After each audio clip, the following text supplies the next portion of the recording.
الحمد لله والصلاة والسلام على رسول الله اما بعد. محترم رور پختنه کړي چې په مانزه کې مونږ کوم د الفاظ ویو چې د ثنا نه واخله تر د سلامه پوري وې د دې که تاسو راته لفظي ترجمه وکړه نو د ملګری به یاد کړي نو فایده به ورکړي. بالکل صحیح خبره ده.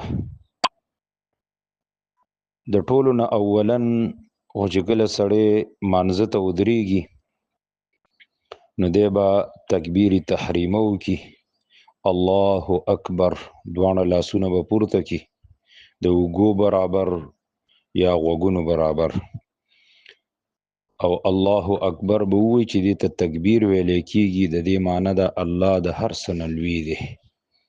د هغې نه پس به بیا چې کله په حالت د قیام کې شي نو بیا به ثنا ووایي، سبحانک اللهم وبحمدک وتبارک اسمک وتعالى جدك ولا اله غیرک. د دې معنی دا ده سبحانک اللهم، پاکی د تعالی ر اے الله، وبحمدک، حمدونه دی تعالی ر اے الله،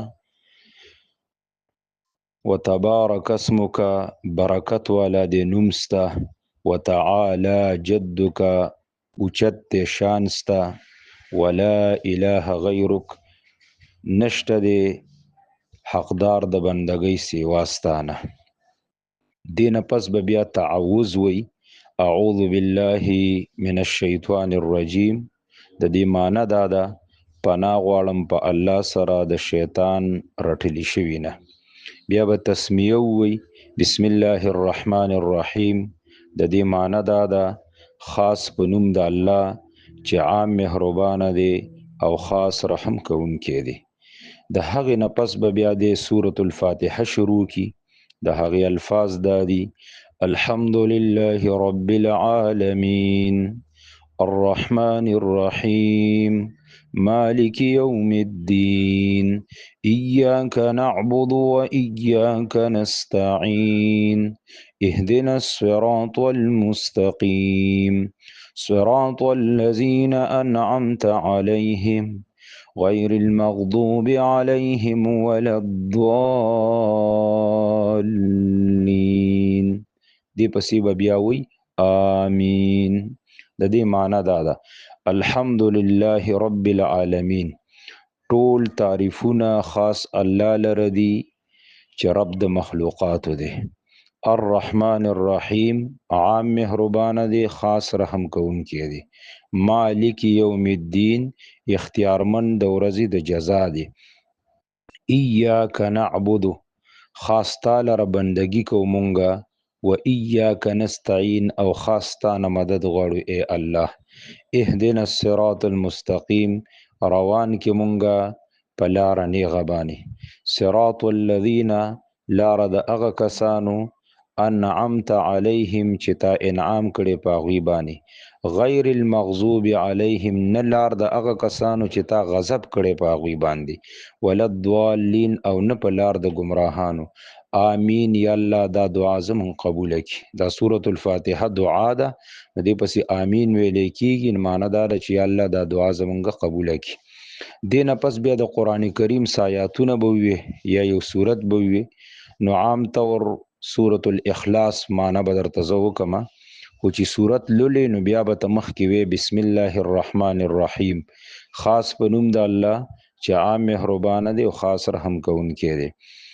قل هو الله احد الله الصمد لم یلد ولم یولد ولم یکن له کفوا احد. دا سورة الاخلاص دی. د دې معنی دا ده قل هو الله احد، ته ووایه اے پیغمبره هغه الله تعالی یو دی. الله الصمد، الله بی حاجت دی، الله بی نیاز دی.